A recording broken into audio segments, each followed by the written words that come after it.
धनंजय महाडिक हे महाडिक कुटुंबातील राजकीय परंपरा असणाऱ्या कोल्हापुरातील प्रतिष्ठित घराण्यातील उगवते नेतृत्व आहे।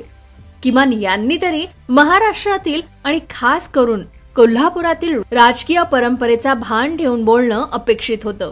तसेच ते ज्या पक्षाचे उमेदवार होते त्यांच्याकडे कमी मतं असताना ते महाराष्ट्रातून राज्यसभेमध्ये निवडून गेले कसे, हे त्यांना संख्याबळ कमी असताना मतदान केलेल्या आमदारांना आणि महाराष्ट्रातल्या राजकीय धुरीणांना चांगले माहित असेल।